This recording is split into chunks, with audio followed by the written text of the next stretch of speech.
Eddie, you can just go live on Discord. I just got to do it. I can talk to my friends Yeah. over here. What's up, Look, Profitable Stylist? Here we go this we're, week. We we're are going talking to the side live of on Bernard's YouTube head, and we're going to be to, to discussing the what are back the of my best head. types of products for maintaining hair. I'm gonna We're have to just go, coming off a guys. YouTube You live, guys should and join us on join us Discord on in the YouTube future and and do join us on the Discord. YouTube Yeah. live thing. We'll talk. So Download this is Discord what on we're your talking phones, and about. we'll talk about it during the week. Thank you, Nikessa. John, bye. Sorry about that. I was a No, little late we getting are off all here. over the The place. time So ran away from me. Post for 30 days. It doesn't allow me to post forever anymore on Facebook for some reason. then you got to So save what these are we going to talk videos about because today, those Eddie? are amazing videos. Uh-oh, I can't hear you, Eddie. Can you hear me? Maybe I Oh. just had your. No, I had There you muted go. myself out because we were on Facebook and my entire intro got all messed up. So I Can have you hear to. me? Oh yeah, yeah. Okay, so we're talking about products, salon products. It was funny because John called me early this morning, he said what we were talking about, and I thought, God, it could go so many ways. I'm not sure what direction Eddie's taking this in because we can talk about shampoo and conditioner that people take home from the salon, the ones they buy in drugstores, grocery stores, or we could talk about the chemical makeups, how they're made, and then we kind of got on a chemical tangent on Facebook this morning about what to use, what not to use. What part of that intrigued you the most? You know what it comes down to, what intrigues me the most is the fact that at the end of the day, there are so many products and there are so many options out there Oh, that many. there isn't, like you had posed the question, what is your favorite brand that you recommend to the clients, to everybody that was on the live? And it's not a brand that is the answer. That's not it. Like everybody's going to have their go-to brand that they like, and that's okay. But kind of like what we were talking about with John earlier in the beginning of the live, you know, Mhm. the progression from products from the 70s till current day now, it has evolved and it has changed and it's ever evolving, it's ever changing. The one thing that has stayed consistent in products across all brands universally are the categories of the products. And that's really what we got to discover today What do you more than mean? anything Tell me else. what you mean by categories. Yeah, so the main thing in categories, for example, in shampoos, you've got hydrate, repair, restore, moisturize, color safe, volumize. When you got in hairsprays, you've got soft hold, medium hold, hard hold, ultra hard hold, drywall hold. You've Freeze. got in hair gels, you've got, flex hold, soft hold, medium hold, ultra hard hold, concrete, gorilla glue hold. You've got, different types of gels, mousses, oils. You got 4 different types of oils: mineral and essential fatty acid, silicone and alcohol based. So like every single type of product that we have has subcategories within that product to give Yep. it either a certain level of hold or a certain specific uh, job to do in how it's going to affect the quality, the condition, and the longevity of the hair in whichever way. And that is where a lot of the confusion and the complication comes from, is trying to understand that all of these different things are important and what works for your type of hair. It's not about which brand is good, it's about your type of hair, what's going to play nice with the ingredients from that product.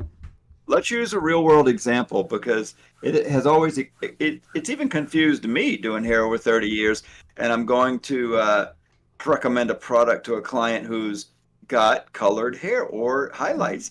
And then you've got this product that says for color treated hair, but then you got the one that is for blondes and she's got highlights maybe. And then you got the one that says moisture. It's like, oh God, she needs all of these. She I needs all of these. This is a yeah, great example. tell me what would you do in this situation? So the way I explain it to my clients is simply like this: Buy all of them. buy all Use of them one every day. Use one moisture, every day, right? moisture on Monday, right? Color treated on Tuesday. But I only wash my hair twice a week. Right, Oh, not anymore, okay. love, not anymore. You know? And So your what do you bill is now $75, you know, for all six of these just for products, shampoo? just for shampoo and conditioner. So No, what do you do in that situation? so you know how there's you know how there's the Johnson and Johnson No More Tears? It's like the Yeah, universal shampoo for babies, all babies, right? right. That is what Color Safe shampoo is. It's the universal baseline for all shampoo is Color Safe. So it doesn't matter what type of texture of hair you have. It doesn't matter how much or how little density you have. And it doesn't matter if you're color treated, if you've got virgin hair, you've got highlighted, you've got keratin treatments, hair extensions. It doesn't matter what's going on. Color Safe, the Color Safe shampoo and conditioner is your universal shampoo and conditioner. And Even it's if you don't have color. even if you don't have color, your hair is getting processed by UV lighting just from simply going outside and having the Mm, sun touch it. So, although you may have not chemically colored your hair with product, you are naturally still getting some level of hair coloring from the sun or lifting. or lifting or lightening or something. Something is happening to the melanin in your hair, just like it Interesting. is to your skin when you get tan. Well, I don't go Okay. outside; I'm a vampire. But you know, like people that go outside and get tan, you know Right. that's a coloring. So what's the next level? Were you going to talk about another level? So now, when you're talking in your example specifically, she's got blonde, and she's got color. Maybe she's got a base color and blonde highlights, right? Right. The four blonde shampoos, the only thing what's going on with those type of shampoos and conditioners, or you know, they got leave-in sprays as well too. Those have toners, natural or not natural, but they have toners built into them to try to keep the blonde from turning brassy. Hair color exists in three primary colors: red, yellow, and blue, and it ranges from dark to light. So blue is going to control all the darker colors, red is going to control all the medium brown colors, and yellow is going to control all the blonde colors that we all are accustomed to seeing. Now, Hmm. technically speaking, that means nothing to the average person, but this Right. is where the problem happens. The average person doesn't understand you cannot ever have an absence of one of the three primary colors. You always got to have a balance of it. Now, that balance may be heavily slated towards yellow because you're platinum blonde or you're trying to be platinum blonde, but you Right. can never be as white as a piece of paper. That is fantasy color. That's a like a red, a blue, an orange, a green hair, you know, person. Platinum blonde fits in that category. It doesn't naturally exist. We are forcing the hair to turn platinum white, platinum blonde. So, in an effort to try to maintain that, it's the struggle of constantly controlling or diffusing or covering up the primary yellow pigment that exists in that hair. That's what everybody says. Oh, my hair got brassy. My hair turns gold. My hair turns brassy, you know? So four blonde shampoos either have a blue pigment or a violet pigment in there in an effort to try to constantly build up a layer of pigmentation to try to counterbalance the natural yellow that exists in that hair. It's not necessarily that it's going to make your hair feel better, feel stronger, feel healthier, feel whatever. It's it may have other ingredients in there to try to condition your hair, yes, but its primary focus is to control the brassiness that you don't want, for example, in whatever level of blonde you are.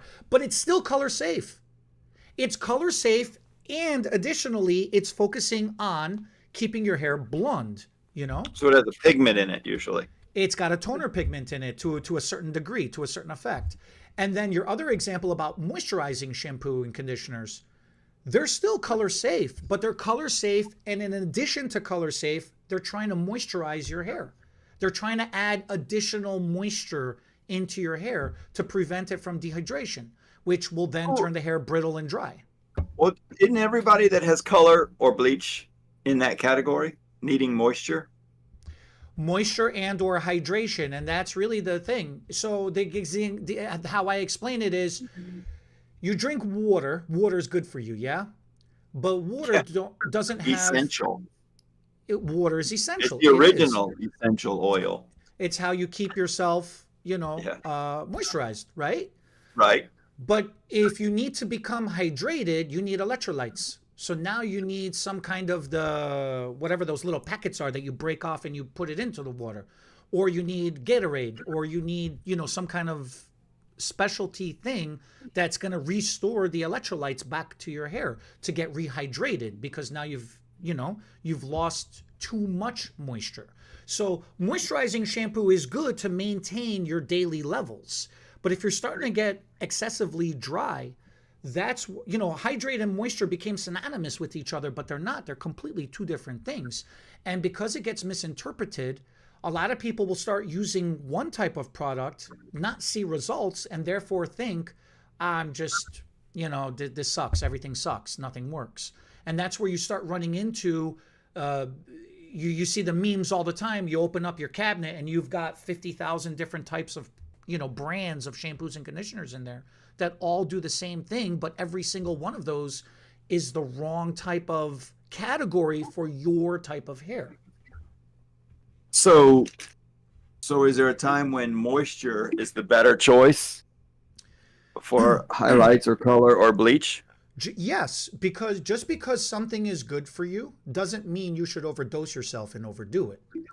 If too much of a good thing becomes a bad thing, yeah. So if you have a So headache, you were serious about using multiple products. it is necessary. It's not a ploy from the Hairdressers Association to sell retail.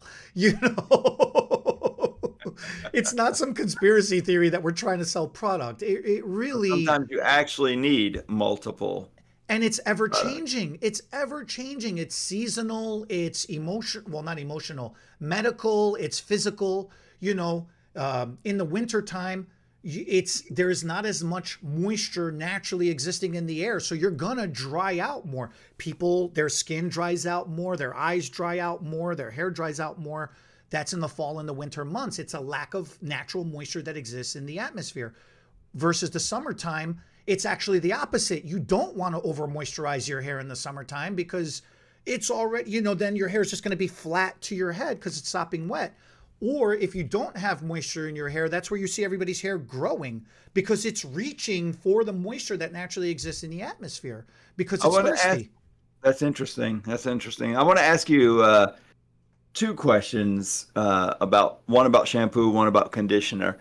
First, the very basic first two products, right?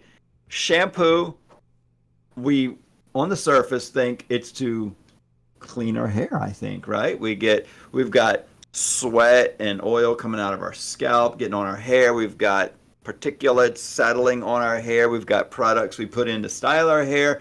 And every once in a while, we think maybe there's too much dirt, grime, oil, something. Some people's hair is dry, some is oily.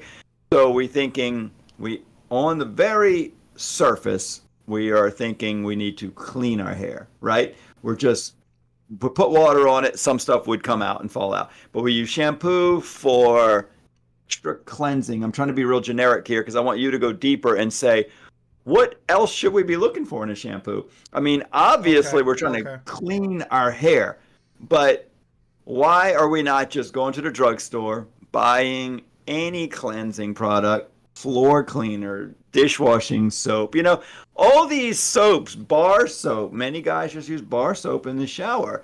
So what would you say above just putting water on? I have to admit, 4 or 5 nights ago, I was worn out working in the yard. I just got in the tub. I'm relaxed, hot tub. I look around. I'm like, crap. No shampoo, no bar soap anywhere. This is going to be a just water bath today. And this, is this okay? I got to tell you, I'm so brainwashed in the world of you have to use soap. And maybe you do, but I just didn't. This one night, I'm much cleaner after getting out of water than not getting in there. But I laid back. I went underwater. I scrubbed my head because I got a little bit of product in there. I'm thinking now this product's in the tub with me, settling on the rest of my body. All kind of thoughts are going through my head. But the fact is, I was cleaner and I scrubbed my head. I did rub my body down, but it was just water.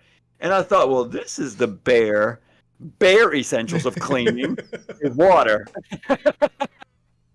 Of course, we could go into pH level of water, hard Yeah, water, right, soft. right, right, right. And then next, sometimes I just have a bar of soap around and I'm like, oh, we're out of shampoo. I'm using a bar of soap on my hair, my body, everything. And so to me, that's like the levels of why should I do more, especially guys? Like, what is a shampoo supposed to do for me more than just clean?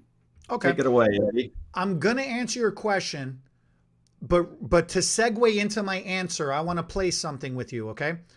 Have you heard the expression 100 strokes a night? Yes. Okay.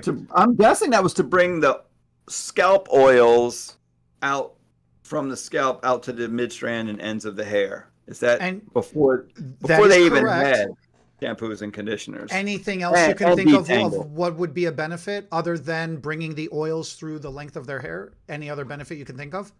Detangling. I mean, taking the tangle because it was usually girls with very long hair, so they're detangling the hair and pulling oil and anything and spreading it. I don't know. I guess it's going to clean it a little bit just from the friction, but nope, that's all I got. Why? Okay. What else is there? So that was brushing hair was the original form of cleansing.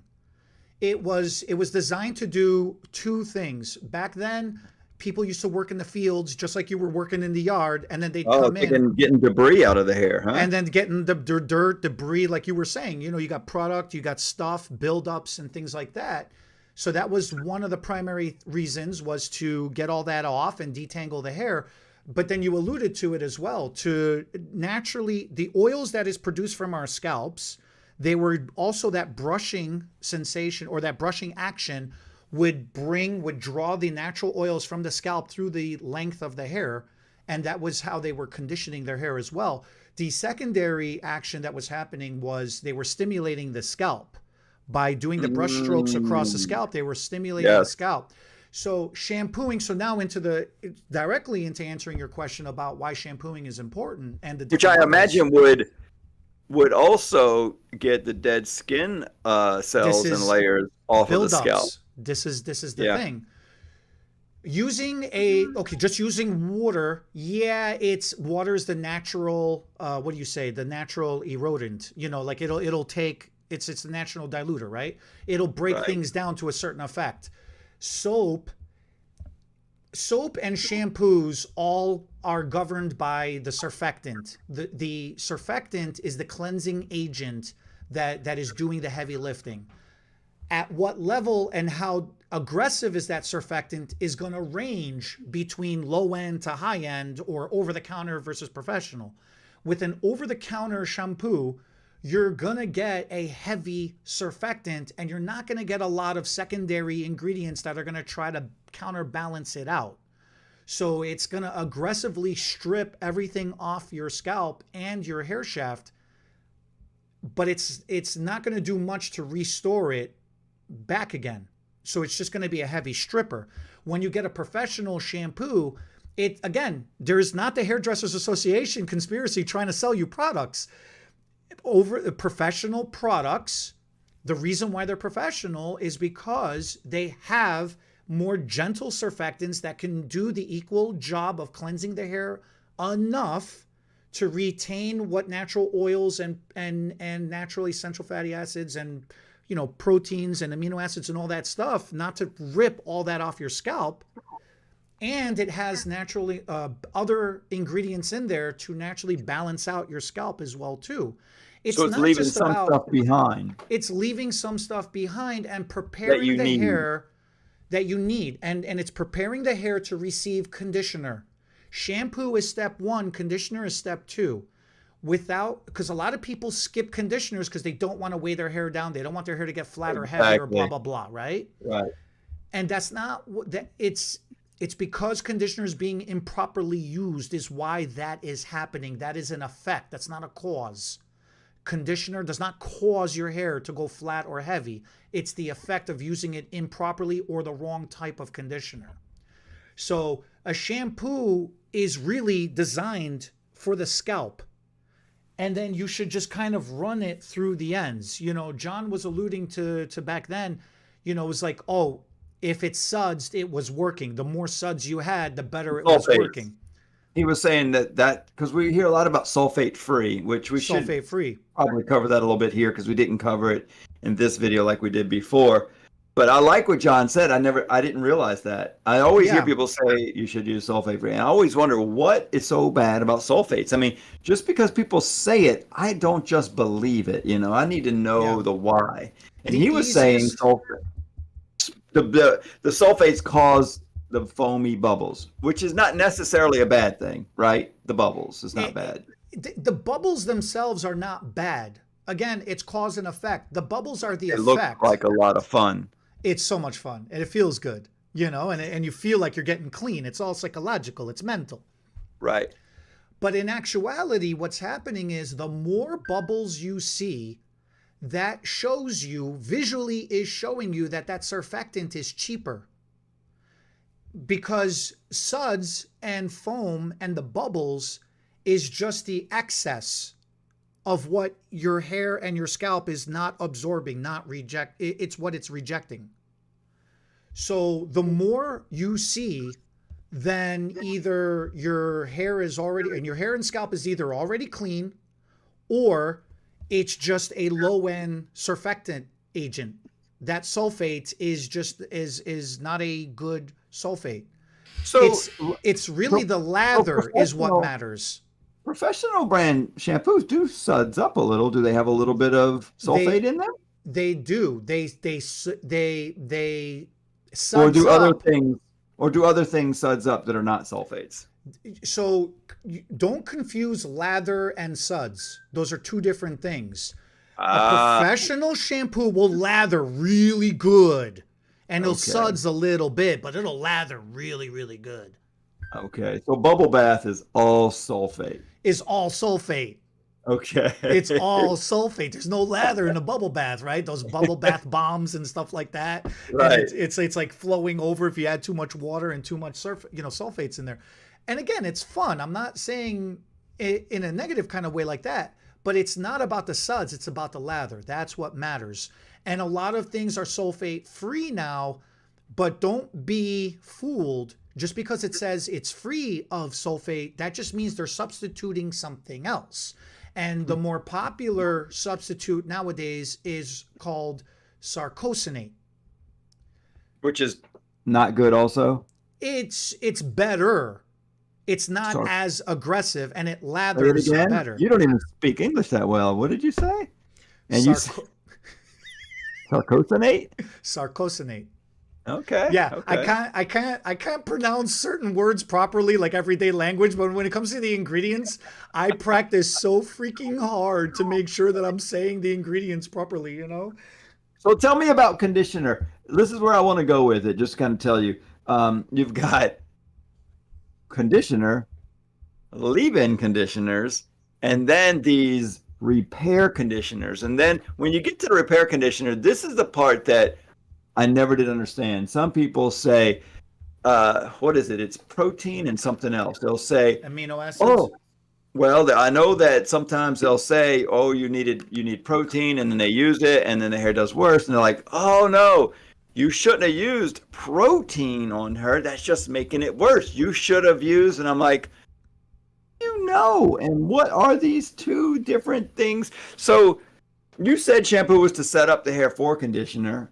So if you want to start there and then go into the leave in, not leave, rinse out, and then the, I guess, more intense conditioners or repair conditioners?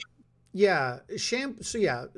Shampoo. So now you've cleansed your hair. Now you've cleansed your scalp. More importantly, you've cleansed your scalp in addition to cleansing your hair. In my opinion, cleansing your hair is a byproduct of shampoo. The purpose. It's just dead and it doesn't matter. I'm just messing with you. I know. I was about to say something, and then I'm like, you know what? I gotta let it go. Let it go. I gotta go watch. I gotta watch Frozen all over again. So yeah, that's the whole thing. It's the main thing of conditioner is to replenish and restore what was taken away from the shampooing. That's the main purpose of conditioner. So the shampoo in a professional line is leaving a little bit behind that might be taken away but the conditioner is bringing more in, is what you're saying. Right. Shampoo is for the scalp, conditioner is for the hair. So So let's go with the when I basic. say people put conditioner at their scalp, it's Mhm. unnecessary because that is already healthy hair. You know, there's your scalp. The first 2, 3, 4 inches from your scalp is the healthiest hair anyways. So it doesn't Right. need restorative and reparative actions. It's the mid shaft, it's the middle of your hair through the length of your hair, however long your hair is. I That's think what needs most conditioner. people, I think most people think that conditioner, myself included, the most basic use for conditioner was thicker, coarser hair that you needed help detangling. And that's why so many men don't use conditioner. Like you said, the first couple of inches don't need it. Well, I don't need it because I got so little hair. I might need it, but most guys think they don't need it. And they might be right in your example. So then I would think as the hair got longer, it would be to help detangle, to make the hair smoother, softer, slide by each other better to get the tangles out. So you're bringing up a great point. Tangling is an effect. It's not the cause. Hair doesn't naturally tangle. What causes tangling in hair? It's the something is happening to the cuticle, the outer layer of the hair. Something is Mm-hmm. happening to that cuticle that it's not laying nicely on top of each other in the same direction. Something is causing the cuticle to rise, and then the next strand of hair is laying against that. But if that strand is rising as well, they're rubbing against each other, causing friction, and now they're interlocking into each other, which is what tangling is. If the hair was all, if the cuticle layer, all hair between every strand was laying properly the way it's supposed to, then you would never have tangling. That's how you would have silky smooth hair.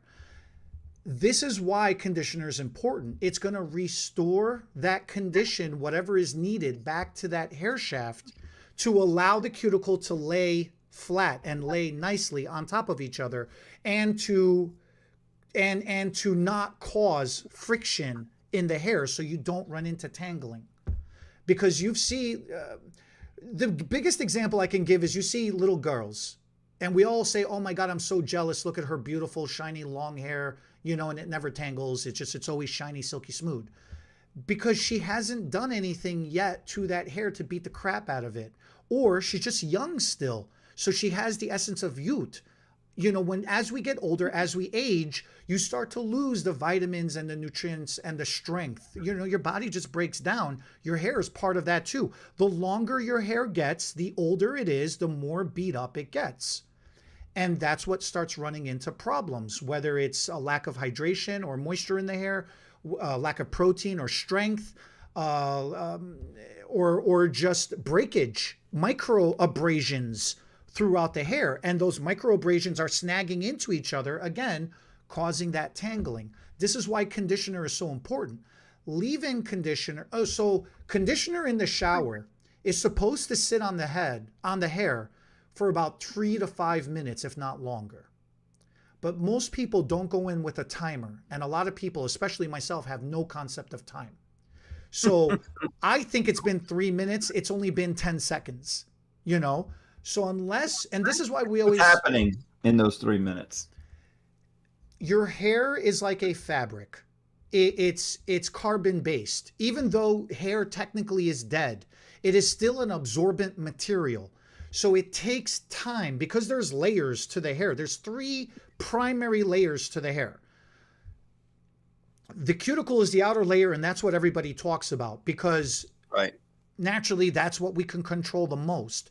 The inner layer, the cortex, and then the innermost layer, forget about, nobody touches the medulla. But the cortex is a professional, us, the hairdressers. We're dealing with hair color and perms and relaxers and keratin treatments and, repair, deep conditioner treatments and stuff like that. Those are all the different things that we are dealing with the inner layer of the hair. But the average person only is worrying about the cuticle layer, the outer layer. So when you have 3 to 5 minutes, it just slowly has to seep in and absorb naturally and deposit itself Mhm. in, and then it's got to settle and lock itself in. it's like pouring concrete. You know, you can't just lay it down and smooth it out and then start walking on it. It's wet. You got to wait for it to dry and harden into the, you know, into the gaps, right?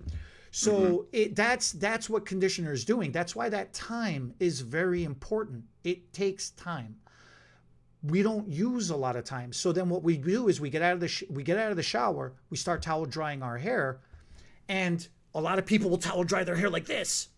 And you're just rubbing the living crap out your hair, and you're causing a lot of friction, and that friction is not good. It's not good at all. That's a good point. That's a very good point. Because that action is so aggressive that we don't realize how aggressive we're doing it. A strand of hair is paper thin. And by going like this, you're creating micro fractures, micro abrasions throughout the hair, which is insane level of damage. Even wrapping your hair up in a turban and walking around letting it air dry, you're twisting the hair shaft and you're letting it dry in that twisted hair shaft, you know, in that twisted action. So it is what we do. That's life. That's what we do. But we don't realize how much we're destroying the hair. So that's the whole thing. When we're using leave-in conditioners is because you just got your hair, you just towel dried it, or you just pulled it out the towel, and now it's all over the place. It's not laying natural fall. You know, like with hair extensions, we're always talking about natural fall. So by putting in a leave-in conditioner, you're re-dampening your hair. That's one thing you're doing. And then you're adding another layer of conditioner, which you didn't leave long enough in the shower. So you're replacing and re-adding back in what you missed over there. And that's what's helping detangle the hair because it's filling in the gaps. Right. So you're saying that you don't necessarily need a leave-in conditioner if you left the first one on long enough to do the job, if you're using the right one. So here's the problem. Yes and no. What type of hair do you have? It's situational. I wanted to say it, but then Jesse always makes fun of me when I say situational because it really is. And it's my favorite word. It really is my favorite word. If you have thin, fine, soft hair, the type of hair that is, that cuticle is going to be prone, all those microabrasions are going to be prone to touching into each other, and it's going to be prone to tangling. It's weightless. If your hair is heavier, it's going to lay easier. But if you have heavier hair and more density and it's wavy and curly, just the natural structure of wavy and curly hair is going to, you know, interlock into each other. That can cause tangling. If you have overly processed hair from hair color, for example, blondes don't have more fun. Blondes are like, it's a pain of the butt to be a blonde. It's a lot of work to be a blonde. Shout out to all of you out there, because the less pigment, the lighter your hair is, the less pigment you have in your hair.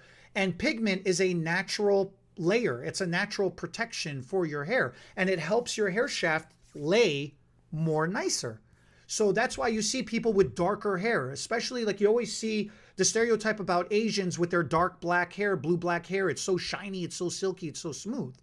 Right. That's a thing. That's a thing because they have so much pigment in their hair. But you always hear the stereotypes about the blondes. Oh, it's like a straw. It's like a hay. It looks like crap. You know, unfortunately, if you don't take care of it and it requires extra care, it can start looking like that really quickly. So leave-in conditioners, maybe in some situations you'll need them, maybe you won't. Overall, though, I'll tell you this way too, a lot of leave-in conditioners have UV protection in them. So if you're going to be going to the pool, or if you're going to be going on vacation, if you're going to be going to the beach, if you're going to be working out in the yard gardening all day and you're not going to be wearing a hat, actually then leave-in conditioner becomes a validated product to use, even if your hair is healthy, just to maintain that protection for healthiness. Just like you forgot about the UV. That's a really good point, the UV protectant. What about the spray-ons? I mean, I don't want to go too long into this. It's a little bit off subject. But you know, you got the sunscreens that people are spraying on their body. Yeah. Is there anything wrong with spraying that over your hair also? No, I mean, I mean, it's in the air. You're spraying it everywhere. It's probably getting in your hair anyway. But it's like, I thought, anyways. might be a good thing to purposely spray it in your hair also. My question would be this. You would have to What's look at the ingredients and you would have to see if it's heavy on butanes, uh, uh, protyls, and alcohols, then I wouldn't necessarily recommend it because it's going to dry your hair out. interesting? Okay. And So now, panthenols, and if it's got panthenols in it too, then it's gonna dry your hair out. And because the problem, what happens is if you don't rinse those out and if you don't clarify those off your hair, and then you go in and you blow dry and you flat iron and you're compressing heat onto your hair, you're pushing that further into the cuticle, and that's gonna cause you're laminating your hair at that point. Yeah, it's that's a bad day. so what about these repair conditioners that people are saying use this conditioner every day when you shampoo, but then use this one once or twice a week, but don't use this one. That's the thing that always cracks me up. Everything keratin is a buzzword right now, and it's been Right. for a long time. And keratin, everyone's like, "Oh, keratin, it's protein. Your hair is made of protein, so it's good. You should do it." I tell clients, look, you have a headache, you pop a couple of Tylenols or an Advil or whatever aspirin, right? But if you take 20 aspirins, you're overdosing yourself. Even though it's good for you, now it's bad. You got to go to the Right. hospital, get your stomach pumped, right? Right. Just because it's got protein in it or keratin in it and your hair is made of that, yeah, it's going to help strengthen your hair, and that's good to strengthen your hair, but you can't over proteinize your hair. That's bad, because if you do, then your hair becomes literally over processed from protein, and it becomes brittle and dry, literally can cause breakage. It's like it becomes like dry wood. It'll snap like a twig. That's how freaking dry the hair can get from over proteinizing the hair. So you got to be, just because it says keratin, you got to be careful. Again, you got to look at your situation. Is your hair dried? Is your hair just dried out, but it's strong? Meaning, if I pull my hair in a knot around my finger and I start pulling, is it coming off? If it's not coming off, then your hair is dehydrated. Some moisture, some hydration is all you need. But if your hair is snapping when you pull it after you wrap it around your finger, that's called the tensile test, the tensile strength test, right? If your hair is snapping from that, then why is it snapping? Is it medical? Is it chemical? Is it past that dead length? Some people's hair can't grow past a certain length. Then Are you pulling too hard? or you're having too much fun. You're pulling too hard, right? Some people like that. Then then a certain level of keratin might be good for you. And I hear collagen right now is the buzzword as well too. Oh, go get this big old vat of collagen and put a scoop of it in your drink and drink it every day, or inject it into your lips. Yeah, that's what a lot of people are doing. And look, it has an effect and it works to a certain degree, but you can't expect to be drinking tubs of collagen. All of that has got to get distributed throughout your entire body. It's not all going to your hair. Your body doesn't know. Right. Your delivery system to your mouth is to go to your stomach. Your stomach's supposed to break everything down and send it everywhere. And eventually along the way, your body will take, in whatever part of your body, will take what it wants. The rest of it, you're peeing it out. So you're wasting. It has a benefit, but it doesn't have a direct benefit like deep conditioner products do. So it's just a matter of discovering what the level of condition is your hair, so you can discover, do I need protein for strength, that kind of deep conditioner, or restorative or reparative, or do I need a hydrate, or do I need a moisturizer type deep conditioner or daily shampoo and conditioner to maintain the level of integrity for your hair, just like volumizing shampoo. Volumizing conditioner to me is an oxymoron, just like jumbo shrimp. I've never understood, Jumbo shrimp? What is jumbo? A shrimp is a shrimp, and now you got a jumbo shrimp. It's like, I don't. There's big shrimp. You haven't seen English the big is shrimp. hard. Yeah, well, Down I've seen south, it. we got some jumbo shrimp. Well, that's what they call it. They call it jumbo shrimp. You should just call it something else. Big shrimp? It's like the comedian Gallagher. Big is 3 letters. It's a small word, but the word little is a bigger word, but it means small, you know? It's like it just makes no sense. So So go ahead with.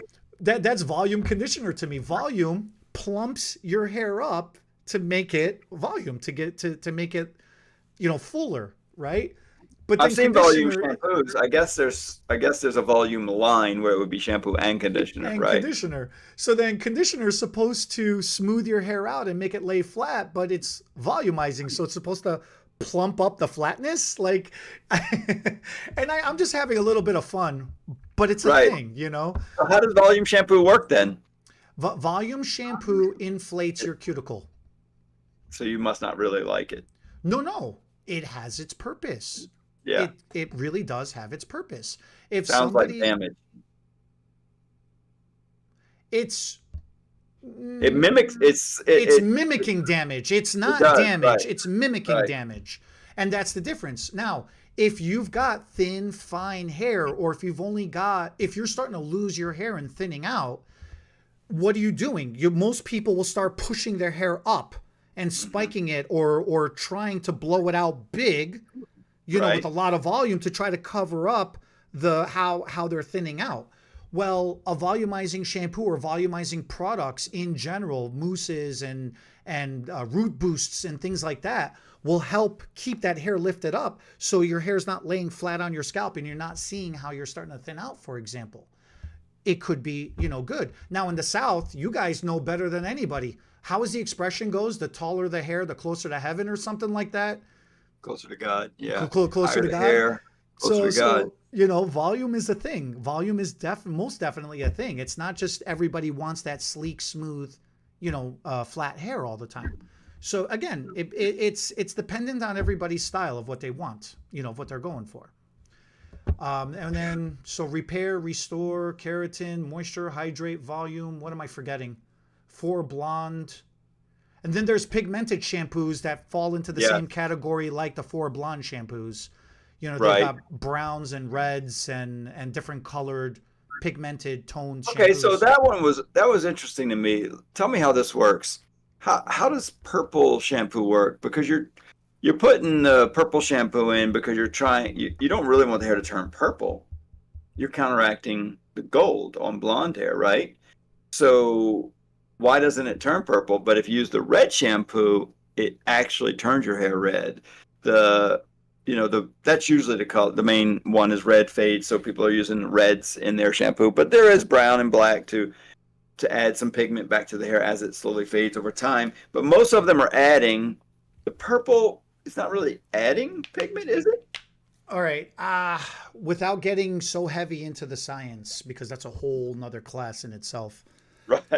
I'll, And we got to I'll end here soon, and we got right? to end eventually today, right? So let me say it this way.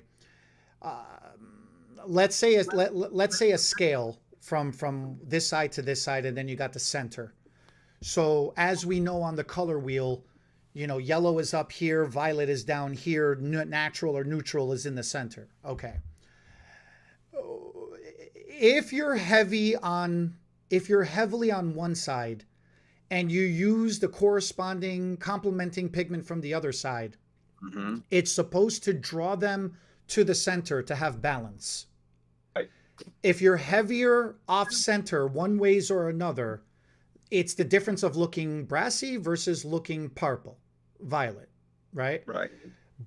So for blonde shampoos, those blues and purple and violet shampoos are trying to it's trying to add that violet pigment back in to pull the yellow pigment back to the center for it to look balanced.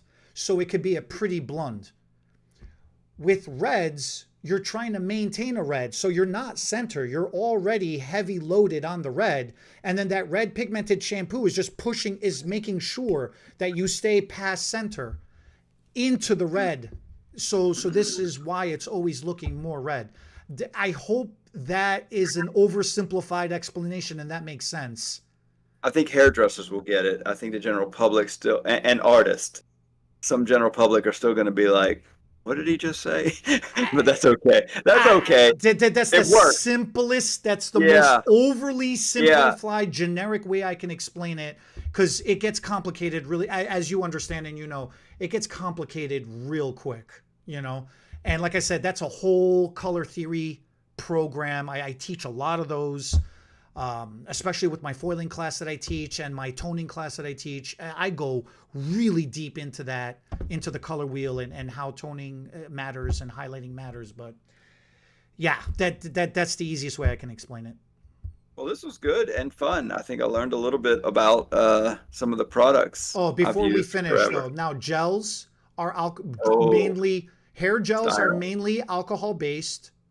They have some of the oils and some of the not treatments, some of the oils and styling aids have a lot of silicones in them. Silicones are good in some ways, bad in others. Silicones will coat the hair heavily, and that is Hmm. what's giving a lot of shine to the hair. And that Yeah. could be good because shine is fun. But if it's overly coating the hair and then it's compressing with flat irons and blow dryers and curling irons and heat, then it's going to compact it into the hair. And that's where I was saying about laminating. You're literally turning the hair to plastic. Silicone and heavy heat with compression will create like a plastic coating over the hair, and that dries the hair out. That could be bad. Mousses, root boosts also have some alcohol to it as well too. Anything with an aerosol, hairsprays will have alcohol content to it. It needs to have it, otherwise the product will never dry. And again, I'm generalizing and I'm oversimplifying, but not all alcohols are bad. Some alcohol is good. Some silicone is good. Some panthenol is okay to a certain degree, depending on how you use it. You know, um, So I like that you're going into styling products. I totally almost forgot about them I forgot about it too. because my favorite change doing hair for 30 years. I know some people have been doing it longer, some shorter, but my favorite, like, I I guess I'd say change or advancement in the styling world that I like to watch happen was for a long time, all of our styling products just got hard. There was no in between. And so when the pliable products came out that never dried hard, that was a fascinating world. When pomades and pastes Oh and yeah. waxes, different different ways of being pliable. Like Reformer by Paul Mitchell is what's in my hair. It's my favorite product. It's a white, creamy, never, but it never see it. My hair would look dry and sort of frizzy naturally, but I can. But I used to use gels and mousses in my hair, and it would dry hard and have a bit of a wet look to it. And so then if I touched my hair, then it would dry it out and it didn't look like I had a product anymore and it'd go right back to looking like I didn't put any product. But now I can Mm-hmm. take my hair and I can stand it up in the air because the product's still in there. I can lay it down, I can move it. That product stays workable and I don't get the headache I used to get from that stiff hair all day. So I really appreciate pliables, but where I saw it a real big advantage was in the curly hair girls because Mm-hmm. curly hair, all they had for years was mousse and gel. And they had some level of clumping sections of hair together to make it not look like a frizzy mess. Because when every hair stands alone, like when you just brush curls out with dry, no product in it, it just gets bigger and bigger. And it starts to look a little bit more. Most people know what an afro looks like. And an afro is curly hair just brushed out with no product. And as you want to control some of the curls, no matter how much or little curl there is, you start putting products to group numbers of hairs together. And the more numbers together, the more defined the curl is and it's more visible. And so with pliables, and I guess the very first one would have been more of an oil base, some sort of oil that would group hair together, but it would be movable, flexible. And so watching curly haired girls get to go from oils and all the curly hair products kind of along the same lines, you had the gels and foams moving into pomades and waxes. And I don't even know what the reformer product is from Paul Mitchell. I just know it's not a wax because they do have wax.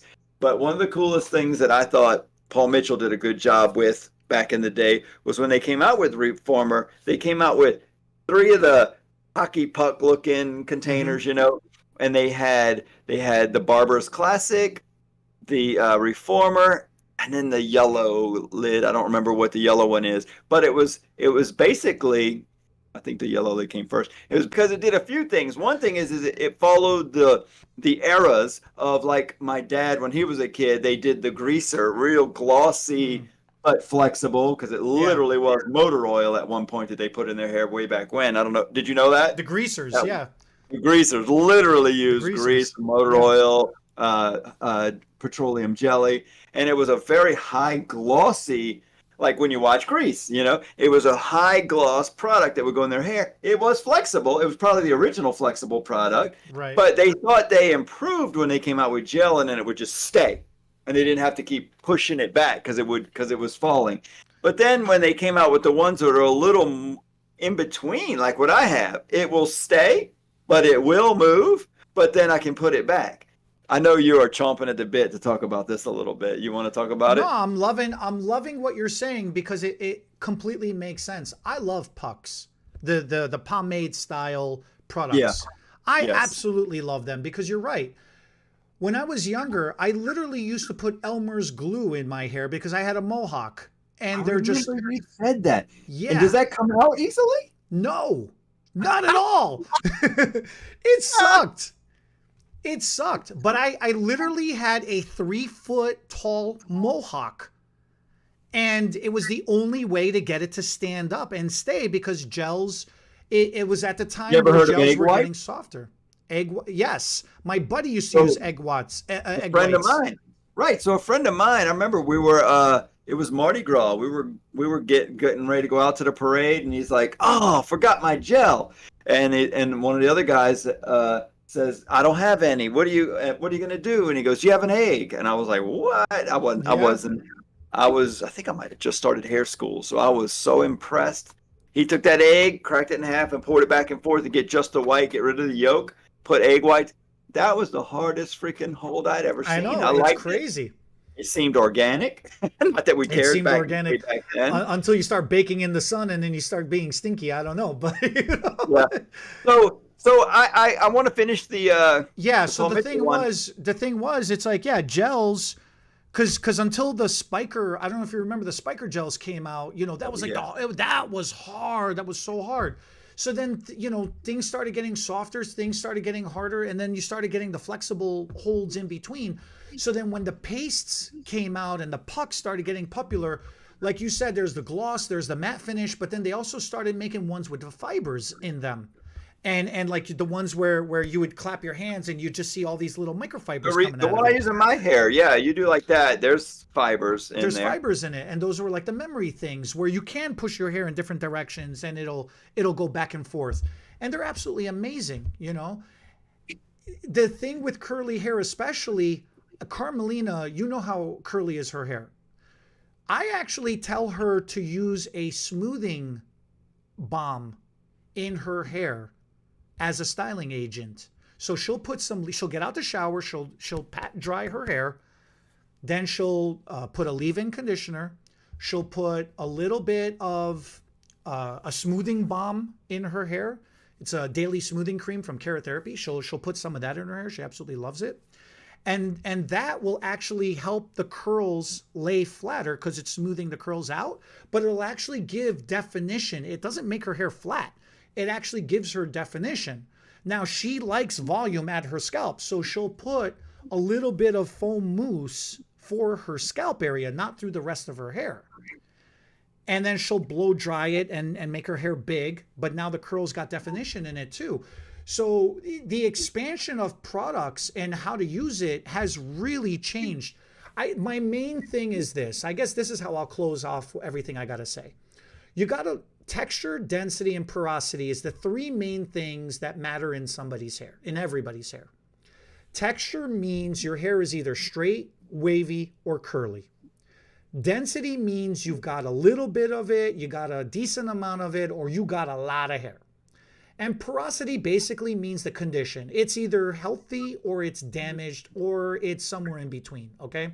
So when you're discovering what the right product or what the best product is for your type of hair, you got to take in those three factors, and you got to evaluate what the product that you're interested in or what somebody's recommending to you or what commercial you're looking at.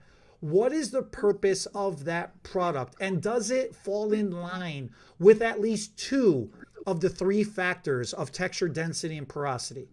As in my opinion, as long as you're hitting two out of those three, then that is the right product for your type of hair. And if you can get a product to hit all three of those factors, then that's the trifecta. Then you're in a good shape. But that product will change over time. Just because you found the one product now, in 3 months from now, 6 months, a year from now, whatever it is, your hair, the condition of your hair has evolved and changed. You may need to adjust to a new product or a different product. That's the best good. advice I got. That's good. That is good. I think we end there. Okay. Thank you guys for watching. Let me know what you guys think. Let us know in the comment section, and we will catch you all next week.